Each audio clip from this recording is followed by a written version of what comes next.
Morning ma'am, good morning sir. আসলে এটা বলেই আমাদের কিন্তু স্কুল জীবন শুরু, আর এই সুরটা শুনলেই কেমন মনে হয় স্কুলের ক্লাসরুমে পৌঁছে গেছি। জীবনের ক্লাসরুমটা হয়তো অনেক বড়, প্রত্যেক দিনই আমরা কোনো না কোনোভাবে শিক্ষা পাচ্ছি, কিন্তু তবুও নত স্বীকার বা নতি স্বীকার করতেই হয় সেই মানুষগুলোর কাছে। শ্রদ্ধা জানাই সেই মানুষগুলোকে যারা আমাদের গড়ে পিঠে মানুষ করবার চেষ্টা করেছেন, বোধহয় হয়েছে কি না জানি না, তবে চেষ্টা করেছেন, এবং আজকে বিশেষভাবেই তাদের শ্রদ্ধা জানাই। আজ তাই আমরা যারা রেডিও নিউ টাউনের আরজে ভাবলাম যে আমাদের নিজেদের টিচার্সদেরকে বোধহয় আমরা কোনো না কোনোভাবে জানিয়েছি আমাদের শ্রদ্ধা। আজকে আরেকটা মা রয়েছে, জানো তো, সবাইকেই বলি আজকে আমাদের আরেকটা মা রয়েছে। সেই মায়ের কাছ থেকেও কিন্তু আমরা অনেক শিক্ষা পেয়েছি, তার নাম সিনেমা। তো সিনেমাতে অনেক শিক্ষক বা শিক্ষিকা দেখেছি যাদেরও আমাদের খুব প্রিয় বা পছন্দের। আমাকে যদি বলতে বলা হয়, প্রথমেই আমি বলবো 2007 সালের বোধহয় ছবিটা ছিল। ঈশানের মতো আমিও ভীষণ দুষ্টু ছিলাম, আর আমার জীবনেও নিকুম স্যার এসেছিলেন, আর আমার জীবনের নিকুম স্যারের নাম হচ্ছে জয়জিৎ স্যার। তো আজকে আমার জয়জিৎ স্যারের কথা নয়, নিকুম স্যারের কথা বলবো। নিকুম স্যার ভীষণ ভালোভাবে কেমন করে ঈশানকে আবার মেইন স্ট্রিম লাইফে ফিরিয়ে আনলেন, এমন টিচার কিন্তু সত্যি ভীষণই বিরল। আচ্ছা, এরপরে আমি অপরাজিতাকে জিজ্ঞেস করবো, সিনেমায় দেখা কোন প্রিয় শিক্ষকের কথা বলবে? একদমই, তুমি যেটা বললে যে সিনেমা মানে মা, অর্থাৎ মা তো সবার প্রথমে আমাদের শিক্ষক শিক্ষিকা। আমরা সবার প্রথম জন্মের পর থেকে মায়ের দ্বারাই কিন্তু অনুপ্রাণিত হই। মাই কিন্তু সেই ঘুম থেকে ওঠার থেকে ঘুমোতে যাওয়া পর্যন্ত প্রথম শিক্ষক মা। মা তো সেই রকমই একটা সিনেমার কথা মনে পড়ছে, জয় জয়ন্তী, যেখানে কিন্তু আমরা দেখেছিলাম যে মা ছিলেন না বলে ছোট ছোট শিশুরা কোথাও না কোথাও গিয়ে একটু অবাধ্য বা একটু মানে ট্র্যাকের বাইরে চলে যাচ্ছিলেন, কিন্তু সেই জয় জয়ন্তীর সিনেমার যিনি গভর্নেন্স এবং তিনি মায়ের স্থানটা নিয়ে তারপর কিন্তু শিক্ষা দিয়েছিলেন, এবং সেই শিক্ষাটা বোধহয় মানে একটা জীবনের চরম শিক্ষা হয়েছিল, এবং তারা এত সুন্দরভাবে মানুষ হয়েছিল। তো সেইটা থেকে আমার মনে হয় যে আমাদের শিক্ষা গুরু হিসাবে মাকে, এবং অবশ্যই তারপরে পরে যে শিক্ষাগুরু আমরা পেয়েছি সকলকেই আজকের দিনে আমাদের প্রণাম দেওয়ার দিন। শান্তমদাকে দিই, যে শান্তমদার জীবনে শিক্ষাগুরু কে ছিলেন? এখন মাঝে মধ্যে নিজেই শিক্ষকতা করতে হয়, কিন্তু বিষয়টা হচ্ছে এরকমটাই যে শিক্ষাগুরু বলতে একদম প্রথমে অবশ্যই মা, এবং তারপরেই বাবা, তারপরেই আমাকে আমার বাবা শেখাতেন, এখনও মাঝে মধ্যে শেখান আর কি, দাড়ি চুল বেরিয়ে যাওয়ার পরে। সেটা হচ্ছে যে শিক্ষকদের স্থান সবার আগে, এবং সেই শিক্ষকদের স্থান সবার আগে সেই কারণে কয়েকদিন আগে একজন শিক্ষকের সঙ্গে দেখা হয়েছিল। আমি যখন স্কুল ছাড়ি সেই সময় তার যুবা বয়স, একেবারে সদ্য যুবক না হলেও তিনি যুবক, আর এখন যখন দেখা হলো তিনি তখন অশীতিপর বৃদ্ধ, এবং পায়ে হাত দিয়ে প্রণাম করা, রাস্তার মাঝখানে তারপর বুকে জড়িয়ে ধরলেন তিনি। এই যে ভালোবাসাটা, এই ভালোবাসাটা কোনোভাবে মুখে ঠিক ব্যাখ্যা করা যাবে না, হৃদয়ে অনুভব করবার। তবে আমার মনে হয় যে শিক্ষকরা তো আমাদের সারা জীবন জুড়েই থাকেন, আমাদের বিভিন্নজন বিভিন্ন সময় শিখিয়ে যান, এবং আমরা সেই সমস্ত শিক্ষাগুলো নিয়েও, এবং সেই সঙ্গে সঙ্গে আমাদের দুই শিক্ষক তারা আমাদের সঙ্গে সারা জীবন থাকেন। একজন হচ্ছে সময়, তার চেয়ে বড় শিক্ষক আর নেই, আর তার চেয়েও বড় শিক্ষক একজন আছেন ঠিকই, ওই একই স্কুলের হেডমাস্টার মশাই, অ্যাসিস্ট্যান্ট হেডমাস্টার মশাইয়ের মতন। তিনি হচ্ছেন জীবন, আমাদের লাইফ। সেই লাইফ সাইকেল আমাদের শিখিয়ে দেয় ঠিক কখন কোথায় কোনটা আমাদের শিখে নেওয়া দরকার। যদি না শিখি তাহলে অবাধ্য ছাত্রকে কান ধরে যেরকমভাবে শেখাতে হয় ঠিক সেরকমভাবে শেখায়।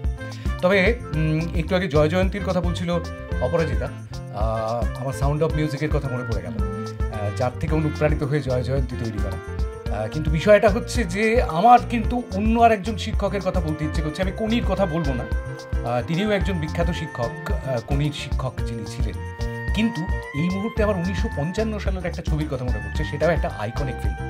ছবির নাম পথের পাঁচালী, পরিচালক সত্যজিৎ রায়, এবং সেখানে এক শিক্ষককে দেখতে পাওয়া গিয়েছিল যার ডায়লগ ছিল মনে পড়ছে, হাত পাখা দিয়ে হাওয়া খাচ্ছেন একজন বিশাল স্থূলকায় ভদ্রলোক, আর বলছেন, এক হাসছো গেল, এটা কি লাট্টশালা?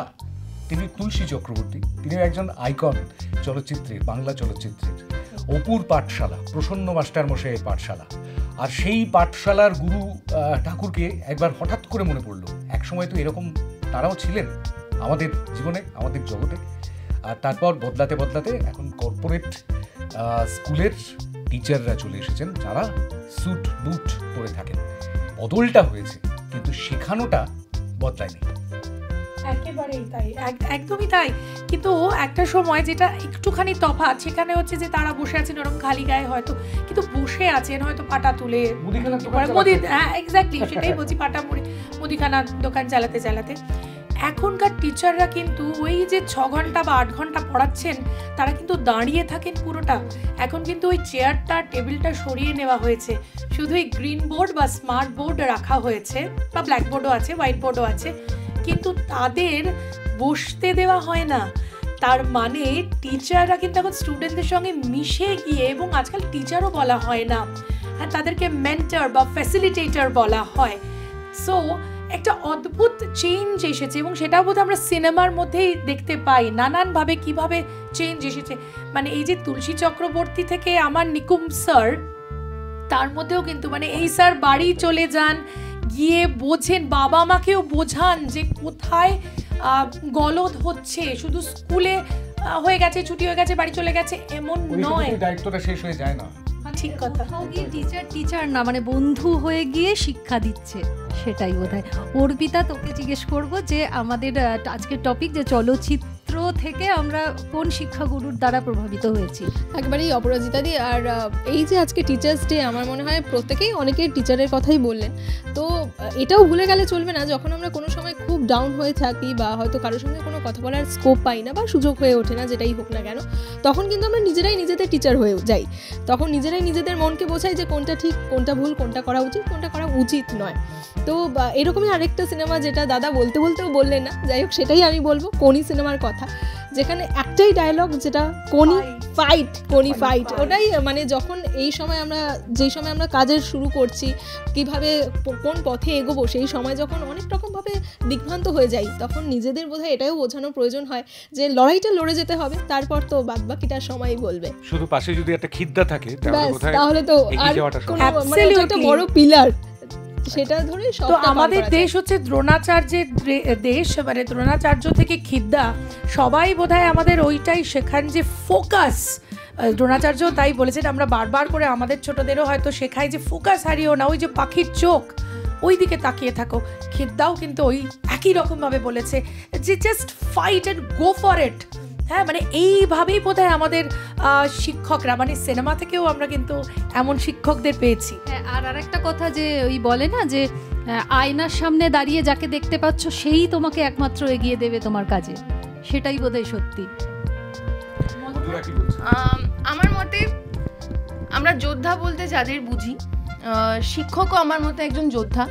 কারণ দেশকে পরিবর্তন করার ক্ষেত্রেও কিন্তু শিক্ষকের অবদান প্রচুর থাকে। যত দুর্নীতি রয়েছে আমাদের চারপাশে, একজন শিক্ষক কিন্তু শিক্ষার অস্ত্রের মাধ্যমে সেটা পরিবর্তন করতে পারেন।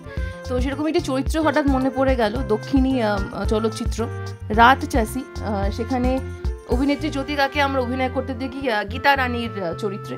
তো সেখানে তিনি অ্যাকচুয়ালি লেফটেন্যান্ট আর্মি ছিলেন, সেখান থেকে টিচার হন, প্রিন্সিপাল হন একটি স্কুল, এবং সেখানে প্রচুর অরাজকতা, দুর্নীতি ছিল, এবং শিক্ষার অস্ত্রকে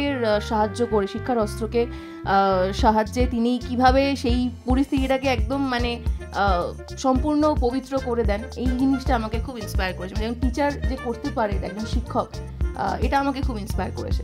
তাই শিক্ষক দিবসে হঠাৎ সেই চরিত্রের কথাটা হঠাৎ মনে পড়ে গেল। একদমই। আর আজকের দিনে আমাদের রেডিও নিউ টাউনের তরফ থেকে এবং আমাদের রেডিও নিউ টাউনের সমস্ত আরজেদের তরফ থেকে সমস্ত শিক্ষক শিক্ষিকাকে আমাদের অন্তরের অন্তঃস্থল থেকে শ্রদ্ধা জানাই। তস্মাই শ্রী গুরাবে নমঃ।